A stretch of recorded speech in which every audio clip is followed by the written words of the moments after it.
subscribe. Tariq Radio.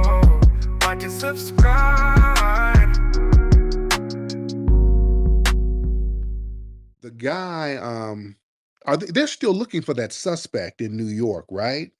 The guy who shot that insurance guy, the insurance CEO. They're still looking for the guy.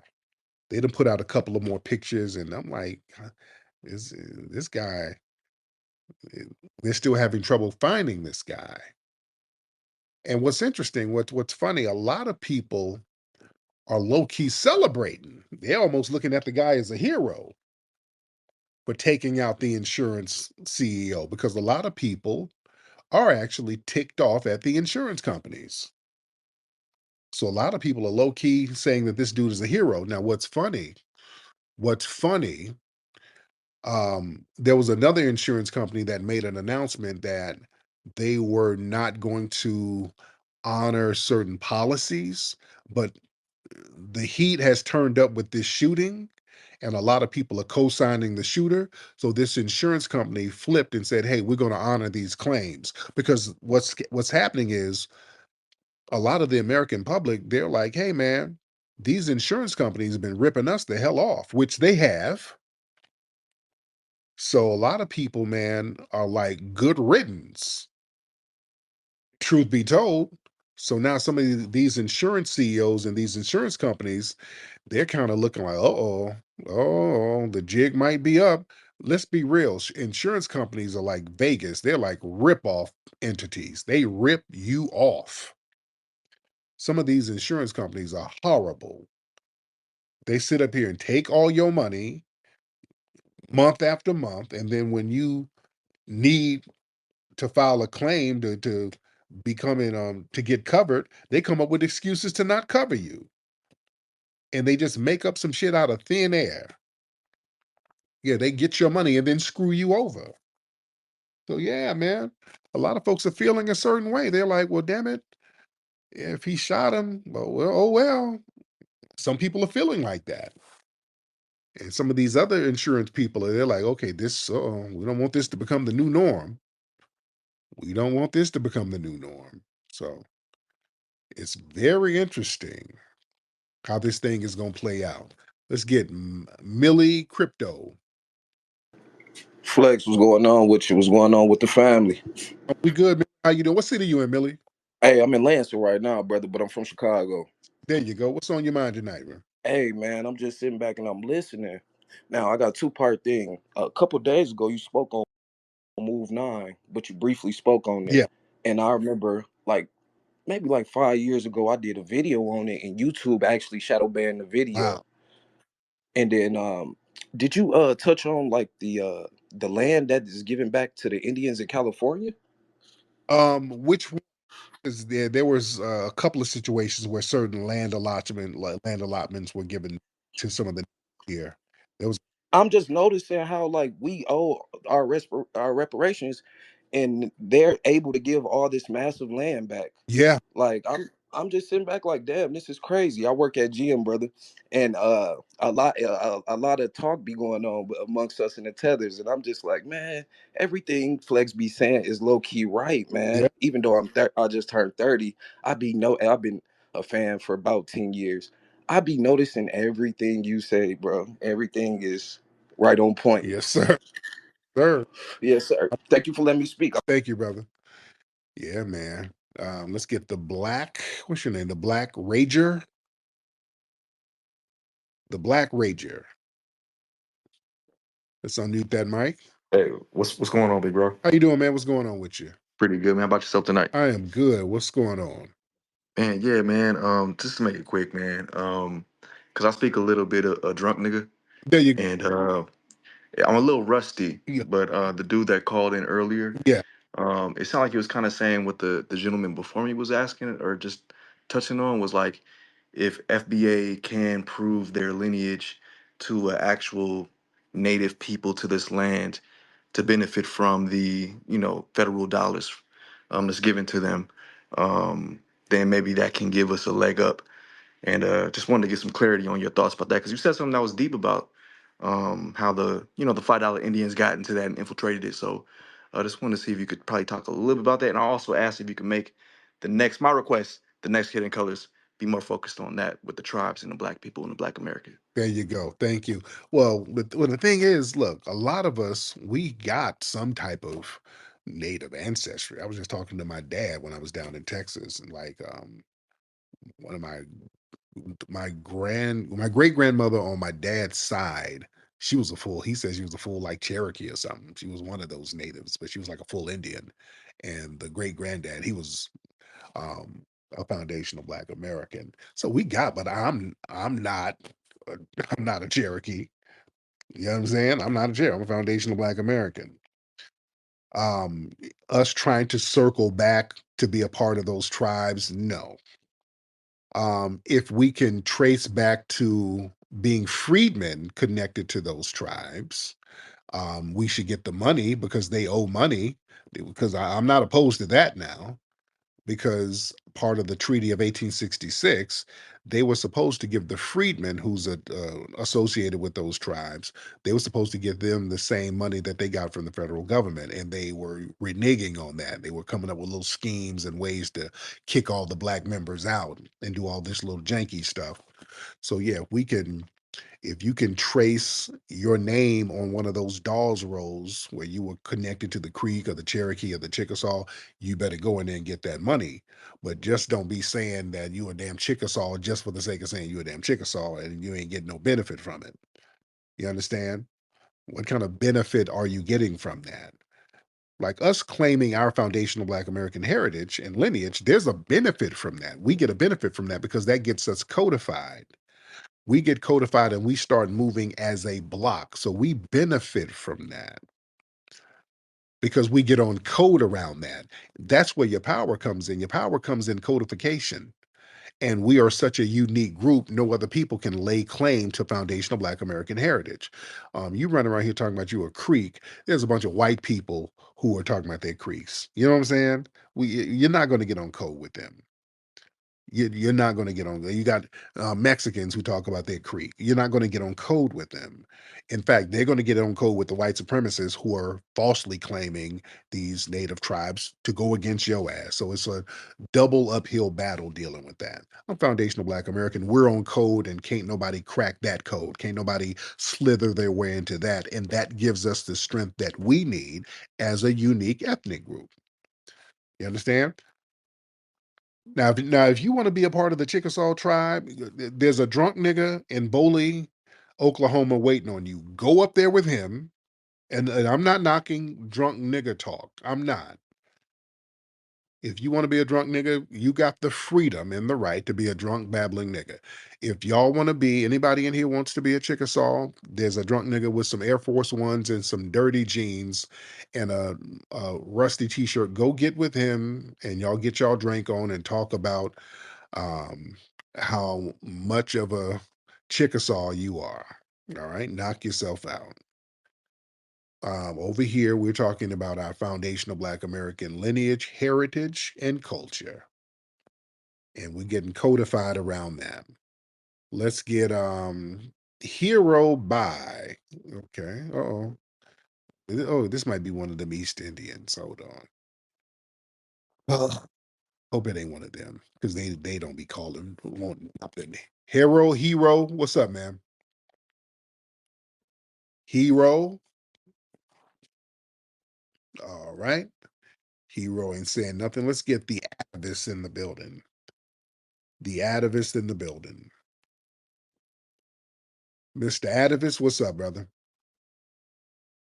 Let's get Jarman in here. Jarman is giving the thumb down. Jarman, because I tried to get you up earlier. There were some issues. What's going on? Say what's up with you, brother? I'm man. pulling up now. I'm a truck driver. Hold on 1 second. I said, can you hear me? Yeah, it's a Okay, I'm a truck driver, so I pulled over real quick. How you doing, brother? Good, okay, my name's Jamie, man. I'm from the Mississippi Delta. I live out in Dallas, Texas now, man. Cool. I've been following you for some years, man. And our signals, we kind of went in two different directions here recently, man.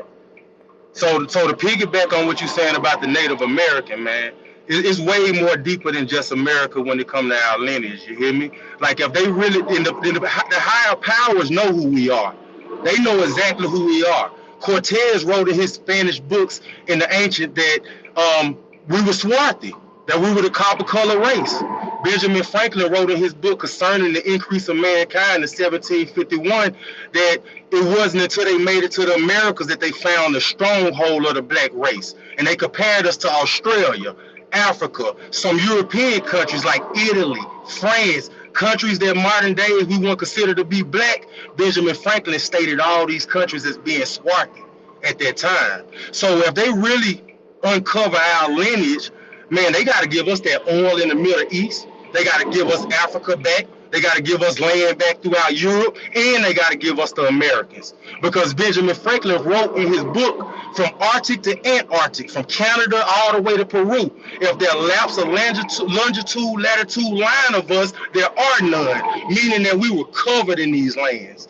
And the modern day Indians that we see in the Western movies, they were the plain natives. They were out in Washington, Montana, Idaho. They weren't in the Southeast, out east of the Mississippi. Everything east of the Mississippi was the copper color race, all the way up to Canada around the Hudson Bay, all throughout South America. So when we can go back to the pyramids that was found in America, the mathematics to the windows in the pyramids all use the same pi square mathematics that Egypt used. And even in ancient Egypt, they give their science Tahuti, the god of Tahuti. That's Thoth. Thoth come from America. Is the story of Tahuti said that he was from Atlantis, and when Atlantis sunk, he came over into Africa. So even the Africans in the ancient pyramids give credit to their war tactics, to their art, and to their science to the Americas, man. So we'll have to go back, man, to the Middle East, all the way back to where they sacked Jerusalem, took our people out of Jerusalem, took them into Europe for 1,000 years, expelled them from Europe during the Inquisition, sent them off the west coast of Africa, and sent them over here into bondage and slavery. So we are an ethnogenesis. We are not just one tribe of black people, man. We are black people we're a global tribe of black people here in America, man. And that's what makes us so special here. And So yeah, I follow you real closely on the history. I was a history major in college myself, man. And I taught history 6 years, high school in Mississippi, nothing but black students, you hear me? And while I was teaching them that history, I would give them the truth. I would tell them where the lines are, and I would give them the truth and break down, that Eurocentric knowledge that the curriculum was forcing me to teach them. Yeah. You got me? Now, as far as, and I even love when you say how white supremacy, it started before Spain, but Spain has a lot to do with it. Because what a lot of people don't know is Arianism, it was formed in the 5th century during the 5th council. Christianity was formed in the 3rd council, but in the 5th council, they ordained Ricardo of Spain as the head of the Christian church. And Ricardo of Spain took a science that they was using on us in Europe called martyrology. In modern days, they call it gladiator, where they will put us in arenas, make us fight bears and lions, all type of diabolical acts. That was called martyrology. All of the practices that the KKK did on us, all the crucifixions and things that they would practice on us, all that was a part of martyrology. And what Ricardo of Spain did, he took that martyrology and he turned it into Arianism. And that's where Arianism was formed in the 5th century. You got Here me? it is. So I follow you real closely on your history, man. What I can't follow is why would you kind of promote supporting the white supremacists? I'm from the Delta. Like who? The people, Donald Trump. I didn't vote for. No, I understand that you didn't vote for Donald Trump, but the rhetoric that you told to the community was one, voting the couch, and we know we only 13% of the country. Being that we're a minority, if you don't vote, that's automatically a vote for the dominant society. Did you vote? Yeah, I voted for the sister. I stayed on code. Just how Trump is a goddamn imbecile, a degenerate, and the scholar white people voted for him, and the remedial voted for him. The poor white people voted for him, and the rich white people voted for him. So why did black people find every reason not to like this sister? What sister? Kamala. Sister where? So check me out. I get what you're saying. She's not. Oh, whose sister? Dinesh D'Souza's sister? Whose sister is she? Let's slow this down. Whose sister is she? He ain't my sister. I ain't got no East Indian sisters. Whose sister is she? Come on, Jay. Let's get this. I was with you, Jay. Boy, you took a left turn and lost me. I was on the bus with you. I'm off the bus now, Jay. Turn that microphone on. What sister? Okay, let's talk about it, my brother. First and foremost, the copper color people, man, we globally Aboriginal. So of course, we got our separations. Oh, no, no. No. There's a lot of copper-colored people. There's copper-colored people in India who would slit my damn throat. No, I don't have a camaraderie with all copper-colored people. Let's get that straight. We do not have a camaraderie with all copper-colored people. There's copper-colored people who think like white supremacists, and that would be Kamala Harris. Kamala Harris has a white supremacist mindset. Voting for her is voting for damn white supremacy. Let's be very clear. Barack All right, my brother. Obama was white supremacy. Oh, come on now. You ready to talk about it, my Oh, let's brother? go. Come on.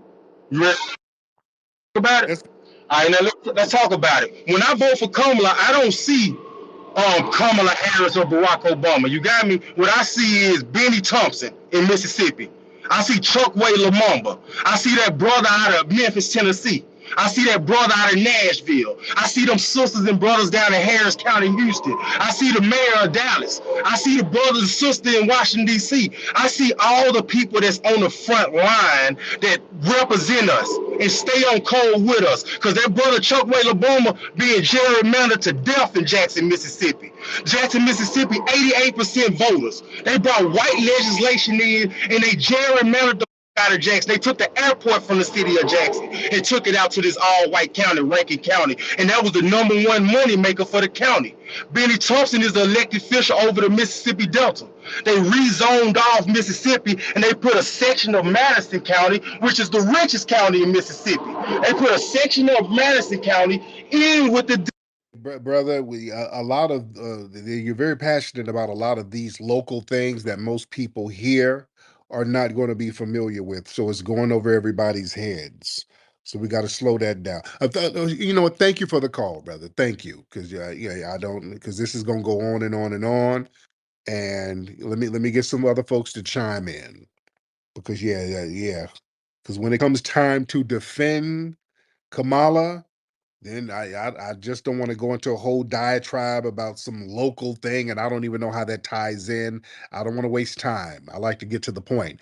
Kamala Harris and Biden is white supremacy. They're worse than Trump because they're white supremacy with a black face. So now they can practice it, and you can't point the finger at white supremacy because they got a damn mascot sitting up there. That's worse because that's more insidious. We got that under Obama. I ain't playing that game. I was somebody who supported Obama twice. Obama sat up here and spat in the face of black society, and the narrative was, well, it ain't racism. We got a black president.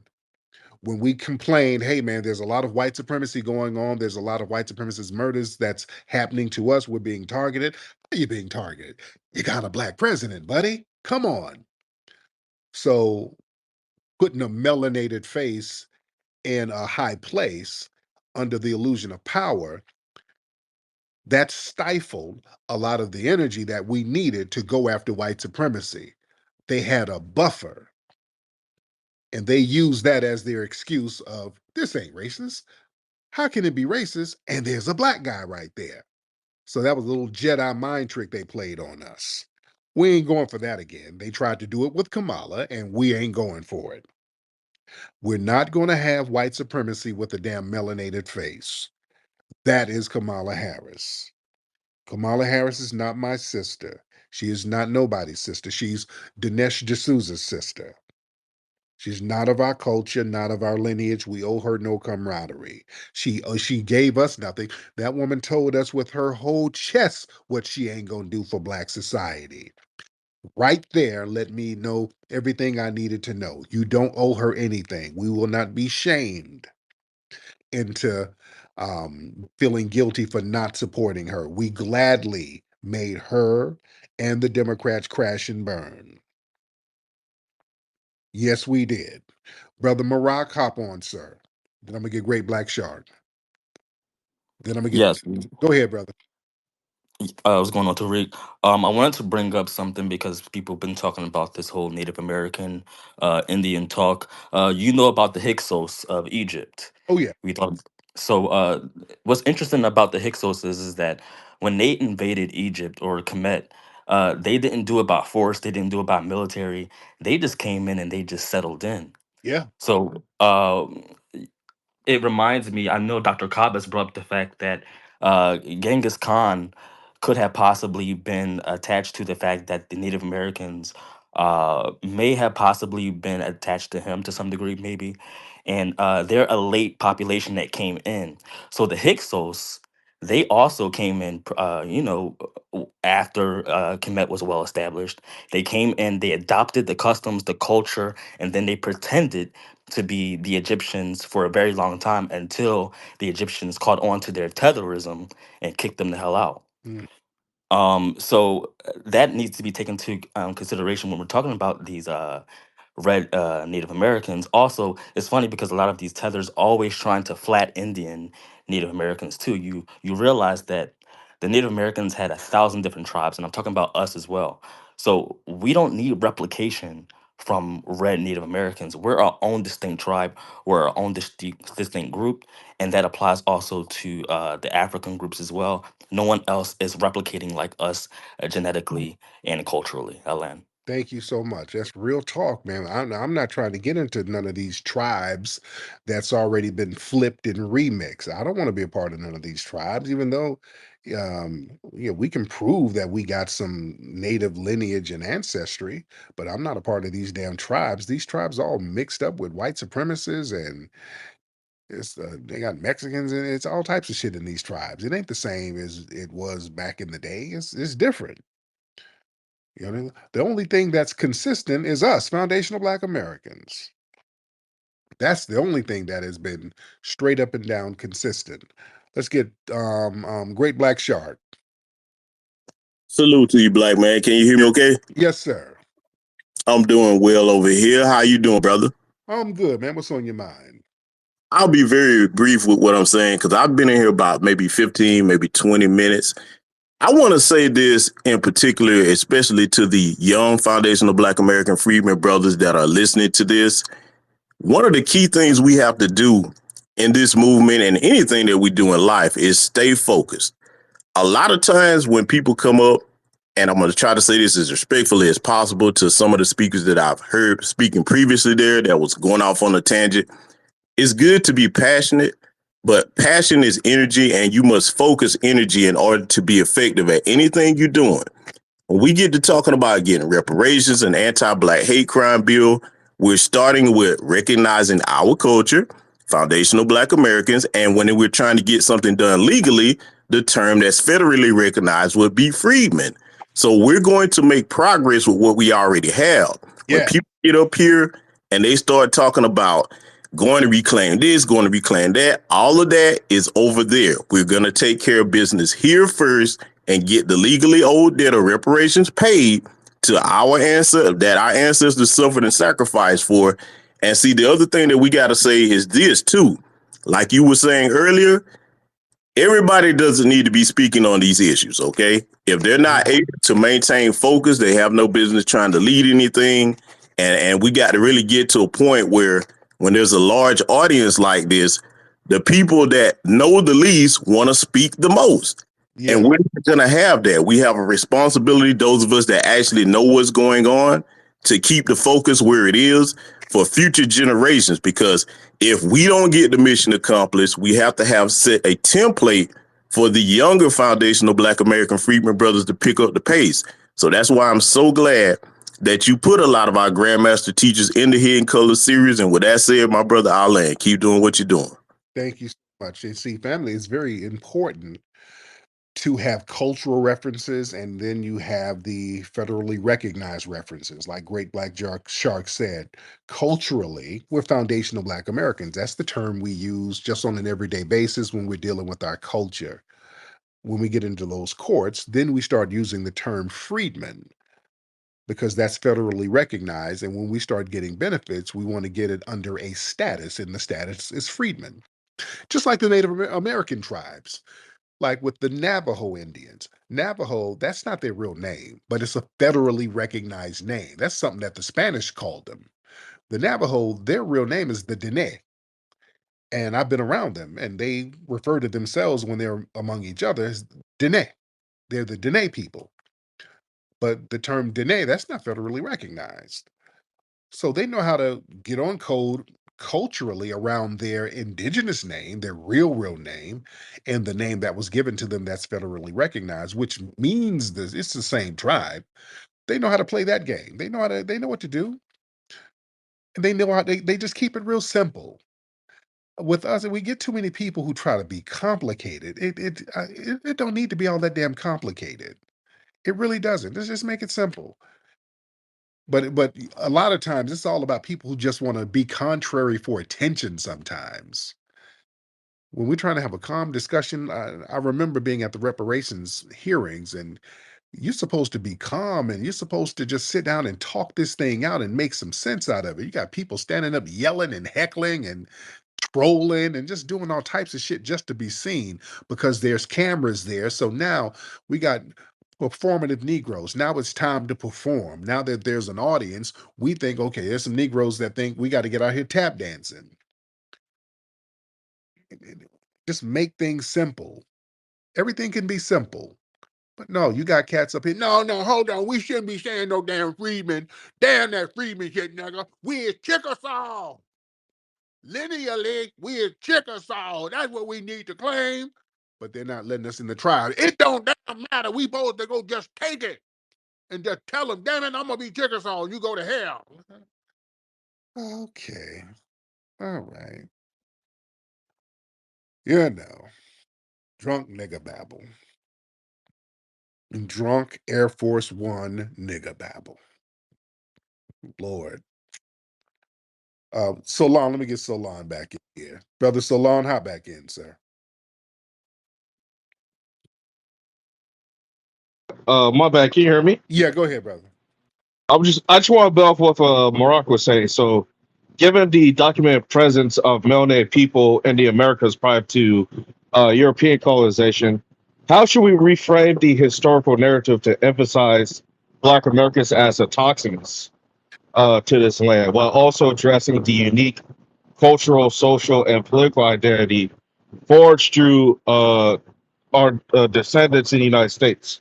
Yeah, What steps can be taken to ensure this understanding becomes a central part of educational and societal discourse? right, Us being autochthonous. right, and I that know if we say indigenous, then it's going to say, "Oh, you trying to be Native American," right, or yeah, and stuff like that. So I'd rather say autochthonous, or even just us being from this land via ethnogenesis. right, and So I'll land. that's a very good question, and that's why I always say Black Aboriginal, because that's why we don't get into that Chickasaw thing. Okay, because right there, y'all trying to be like the. See, then that kind of minimizes it. Yes, there were Black Aboriginal people here. That's the term I use. There were Black Aboriginal people here to distinguish from the Red Indians, because you had the Red Indians and they were clearly Black Indians. There's a reason why they called them Indians, because they were just as black as the people in India. Duh. But they have branded an Indian as looking like Iron Eyes Cody. When you look at the Hollywood version of a Native American, it looks like Iron Eyes Cody. And Iron Eyes Cody was a fake ass Native American. He wasn't even a real Native American. He was the what, if you were old enough to remember the crying Indian in the 70s, and there was a pollution commercial, and there was a crying Native American, a real famous commercial back in the 70s. But that dude, Iron Eyes Cody, he was very famous in a lot of movies in the 30s and 40s. Come to find out, this dude was not a Native American at all. His ass is Italian. His family immigrated here from Italy and he has zero Native American. I mean, like zero. And you have people like Dog the Bounty Hunter running around here with feathers in his hair. He was trying to claim Native American. None of his people are Native American. All of his family is German. So you got a lot of that stuff. Um, so yeah, we recognize the Aboriginal ancestry that we have here. And look, I know it. Trust me. The first time people were talking about it on a massive scale, it came from Hidden Colors. Do y'all remember? We were talking about this in the first Hidden Colors. That's why people know about it now. Before 2011, nobody was talking about Black Aboriginal people being on this land, not on a massive scale. Nobody was talking about that. They started talking about it because we put it in the Hidden Colors film. Go back and look at the first Hidden Colors. You can look at it on Amazon Prime. We were telling people, hey, by the way, not only, there were black people doing things in Kemet and Africa and the Moors. We're talking about the Moors in Spain. And by the way, there were black people over here way before Columbus, and we started breaking that down. So yeah, we always been on that. And I think we doubled down on it in Hidden Colors too. And then we doubled down on it again in the American Maroon film. Very well documented. So we just have to keep beating that drum. We have to keep drilling that knowledge into the heads of foundational Black Americans so that we know, so that when people come and try to counter the narrative, we know what to hit them with. We know what sources to hit them with. We know what books to reference because we can break down books. This is a brother who was an American Maroon, our good brother Chase McGee. He wrote a book, and I think you can get it on Amazon. I think the book is called 18 White Men Who Saw Black People in the Americas Before Columbus. I think that's the name of the book. And he just made the book real plain and real to the point. And he starts breaking down the white explorers and the white scientists who proved that there were Black Aboriginal people here. It's been proven over and over again. Black people were already here in America. We've been here. When we can prove this through lineage, we can prove this through science, we can prove this through archaeology, we can prove this through the firsthand accounts. There's no doubt that we were already here. That's not even up for discussion. And we have to let folks know that, and we have to let our community know that because they make it seem like we all just came over on slave ships. And that is not the case. Mathematically, that's not the case because it takes too long to come over here. To bring millions of people over here on ships that can hold, really, they weren't putting 400 people in these ships. It's around 40 or 50 people at the most for most of those trips. And it takes 4 months to get over here. So the math don't even add up, truth be told. But yeah, there were some people brought over here from on slave ships. That definitely happened because I'm not one of these people who just completely deny that the slave ships were bringing over people from Africa. I don't know why people do that. Yeah, that because it's documented. That definitely happened. But we're saying it's just not the number that they make it seem. Because what they do, they make it seem like all of us came here from the ships, and that's not true. That is not true. There were some here already who were enslaved. And when the Africans came over, we all mixed together and became a new ethnic group. That's what it is. All right, let's get Mr. Early. All right, let's get Mr. Early in here. Mr. Early. All right. Mr. Early, you here?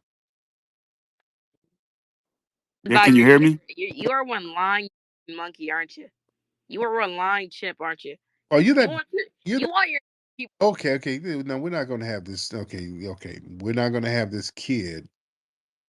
Okay. We're not gonna have this kid call up every night under his troll accounts. Yeah, so yeah, I'm not gonna even entertain you because now I think we entertained you last night, so now we kind of incentivize you to call up because nobody listens to your little mayonnaise smelling ass. So you think you're gonna call up here just using the N-word and all. You're not gonna do that. Yeah. We're gonna hold on. I'm about to block your account right now. Yeah, go ahead and do that, pussy. Yeah. Yeah. You're a pussy ass. Go ahead and gas me. I don't care, pussy. You're a bitch, and you're a plunk ass bitch. You said anything about a word. Gonna get blocked, sir. You're gonna get blocked. You're gonna get blocked. You got blocked. So how you feel about that? All right. You got blocked and you're in your trailer park with no heat. All right. So you and them headlights over there freezing. That headlights is freezing out of your scalp, sir.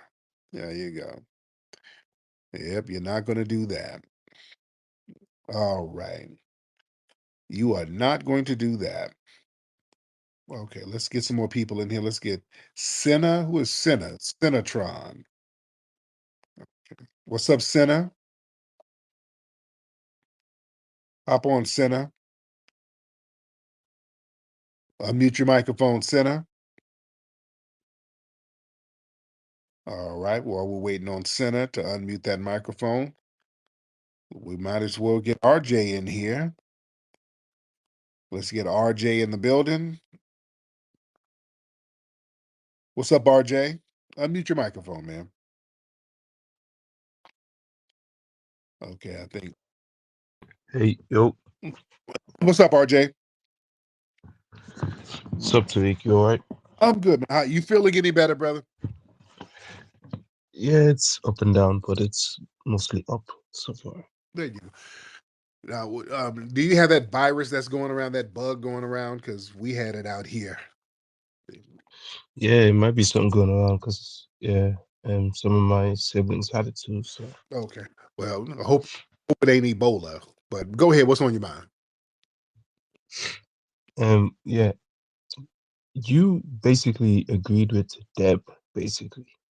Deb just went harder with it, but you basically agreed with Deb that, people are going to get pissed off at the rich people, at insurance companies. And you kind of, anytime someone agrees with you, but they're on the left, you back away. What's that about? Well, Deb was kind of babbling. I don't know what she was talking. Deb was making it seem like black folks were going to get shot. I don't know what she was talking about. She was all over No, she was talking about the witch. She was literally talking about babbling. Deb was babbling. She was just saying a whole bunch of nothing. So, yeah, she wasn't making no sense. Deb was incoherent and babbling, and no one could make out exactly what she was saying, but it's whatever. Senna, you want to try again, beloved? Let's try you one more time, Senna. Let's try Senna again. Senna, hop on. Hello. How you doing? I'm doing good. What y'all talking about? We're popping it up. Where you from? California. Okay. So what's on your mind? Oh, I don't know. I was just gonna join and wait to talk. I don't know what y'all are talking about. We're different stuff. We're talking about different things, Senna. Sorry, you cut out. What'd you say? I said we're talking things. Talking. Oh, okay. Am I the only one, like the last part of what you said cut out? Or am I having connection issues? Yeah, probably. Oh my god, wait 1 second. Mm, uh, All right. Can you hear everything good? Okay. I don't know what's going on. Yeah, no, I can hear. My phone's just on 1%. I just connected it to the charger. Okay. Now, are you a transgender? You very deep. No, no. This is just Tokyo Tony as my profile picture. You did what? No, I'm not transgender. I'm a biological male.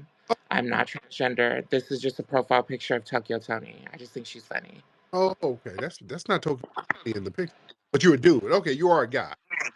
No, that's Tokyo Tony in the picture. I'm not Tokyo Tony.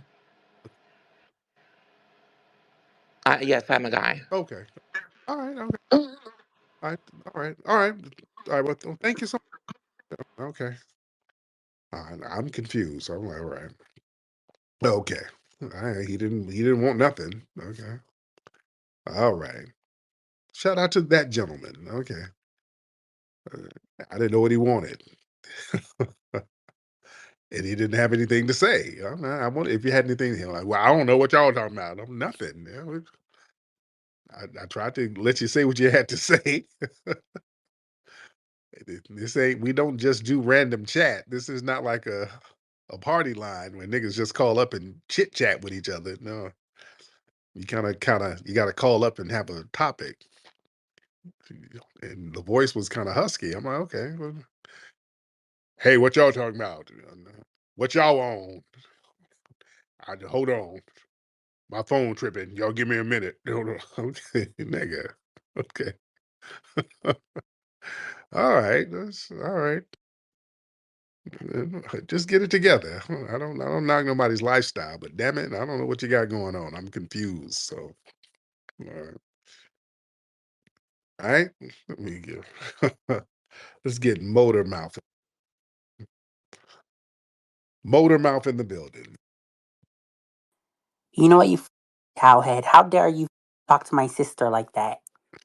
Okay. Well, how many accounts? Yeah, get slept up, bitch. How many accounts do you have, little old stanky boy? How many accounts do you have? Get your ass out. I'm about to block this account too. You know, you're not about to call up here with all your little trailer park accounts. You're not going to do that. And your parents, they need to put your ass in school. It's got to be like 3 in the morning out there in that trailer park in South Dakota somewhere, wherever you are. They don't have your little old dumbass in school or nothing. Got your parents off somewhere smoking meth. And you up here playing on the phone. Good Lord, that's bad. That's that white supremacist parenting. Yeah, that's your next serial killer. He's sitting in the trailer plotting. Yeah, that's your next little school shooter right there. All right. And then the parents act like they don't know that he was a problem. All right. A little ass white supremacist with head lice. All right. Let me see. Let's get Harley. Let's get Harley in the building. Harley, hop on.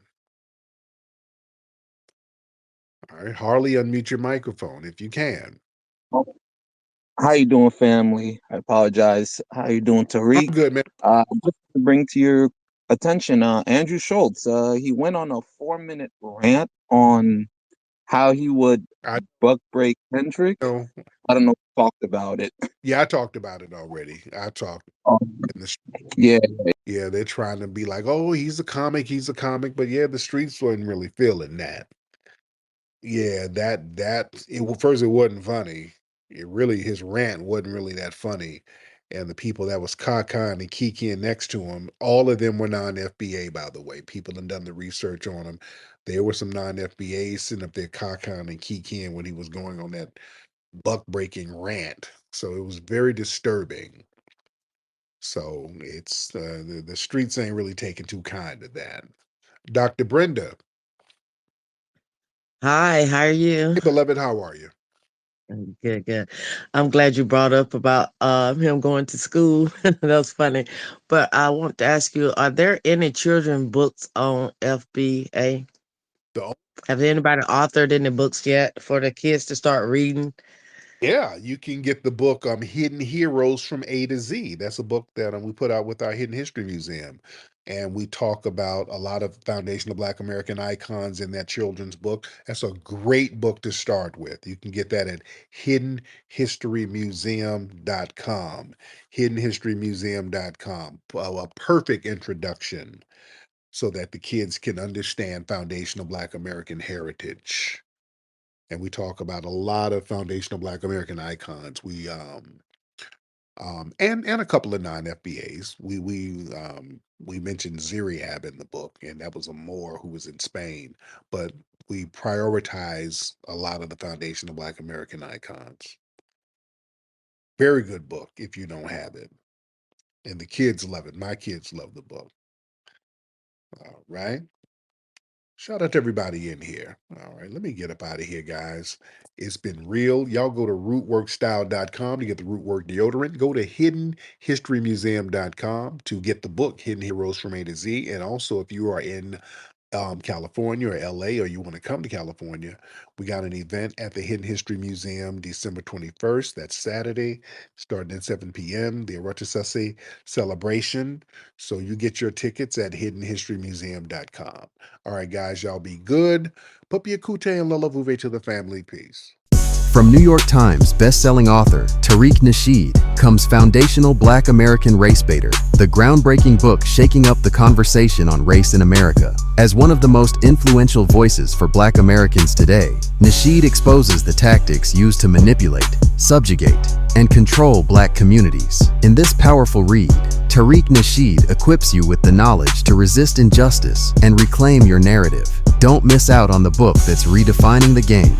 Foundational Black American Race Baiter, available now at officialfba.com. Get your copy today.